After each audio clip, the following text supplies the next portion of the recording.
You think you know potatoes. You've had them mashed, baked, fried.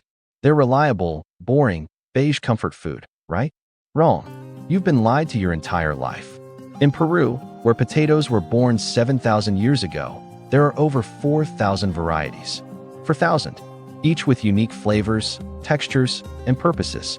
And stick around to the end, because I'm going to reveal the one secret ingredient that makes Peruvian potato dishes impossible to recreate anywhere else, and how you can try to get close.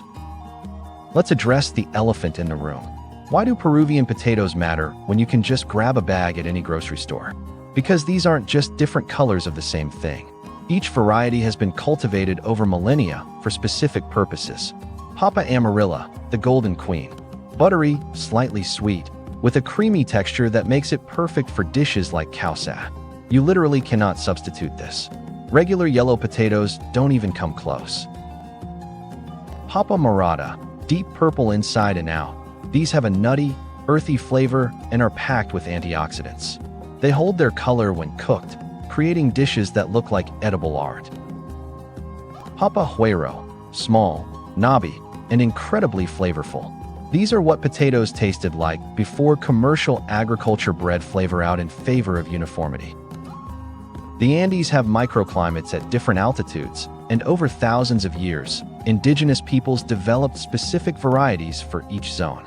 This is agricultural genius that modern science is still trying to understand. Let's start with Peru's most iconic cold potato dish, causa limeña.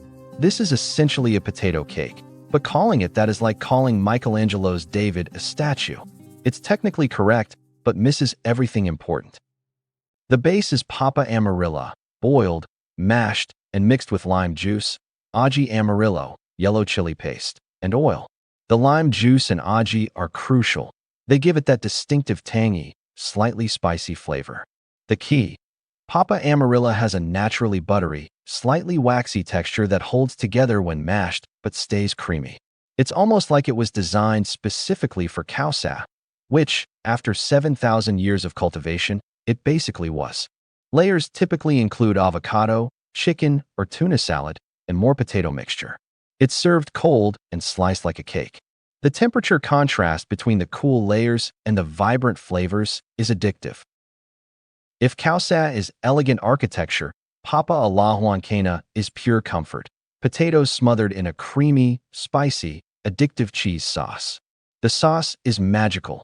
Ají amarillo, queso fresco, fresh cheese, evaporated milk, garlic, and traditionally, saltine crackers for thickening. Blend it until smooth, and you get this vibrant yellow sauce that's creamy, spicy, and slightly tangy. This dish originated in Huancayo, hence the name, in Peru's Central Highlands, and it's served everywhere from street vendors to fine dining restaurants. The potatoes? You want something waxy that holds its shape. Papa Blanca or Papa Amarillo work perfectly. They're boiled until just tender, then absolutely drowned in that sauce. Now for something completely different. Chuño. This is a 2,000-year-old preservation technique that's still used today, and it's absolutely brilliant. The process is wild. During winter in the high Andes, June-July, potatoes are spread on the ground and left to freeze at night. Temperatures drop below freezing. During the day, the sun thaws them. Then, and this is the part that sounds crazy, people walk on them, literally trampling them to squeeze out the moisture. This freeze-thaw-trample cycle repeats for about 5 days. The result? Chuño, freeze-dried potatoes that can last for years, sometimes decades, without refrigeration. Chuño looks weird, dark, shriveled, almost like rocks. But rehydrated and cooked properly, it becomes tender and absorbs flavors beautifully. It's used in traditional soups and stews.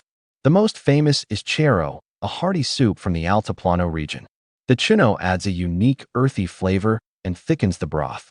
There's also white chuño, called tanta, which undergoes an extra step of soaking in water, often rivers, to remove remaining bitterness.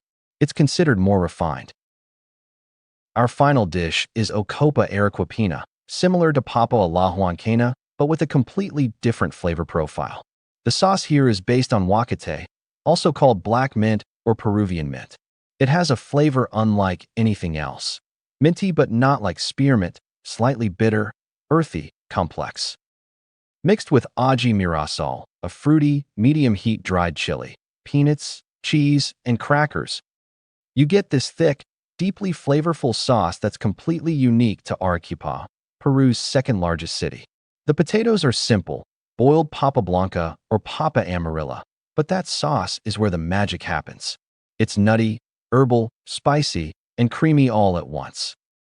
So here's that secret ingredient I promised, the one thing that makes authentic Peruvian potato dishes impossible to truly replicate elsewhere.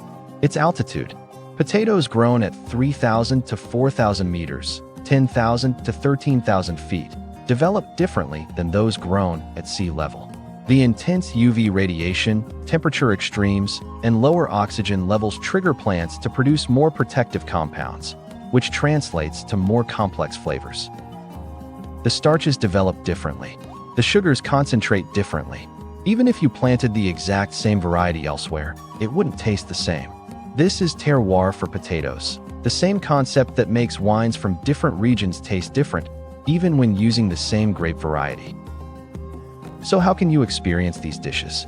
Option 1. Find authentic Peruvian restaurants. In major cities, you can find places serving real causa, papa a la huancaina, and ocopa. Option 2. Hunt for specialty potatoes.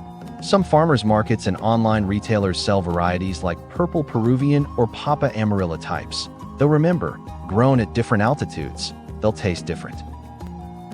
Option 3. Try making these dishes at home. While you won't have authentic papa amarilla, use the best yellow potatoes you can find. Yukon Gold is closer than russets. The sauces, aji amarillo paste, huacate, queso fresco, are increasingly available online. Option 4. Go to Peru. Seriously, the food alone is worth the trip. These aren't just recipes. They're 7,000 years of agricultural innovation and culinary tradition. Every dish tells a story of adaptation, creativity, and respect for ingredients. The next time you eat a potato, remember, what you're eating is probably the most boring version of a food that comes in 4,000 varieties. Have you tried any traditional Peruvian potato dishes? Which one are you most excited to try? Drop your comments below.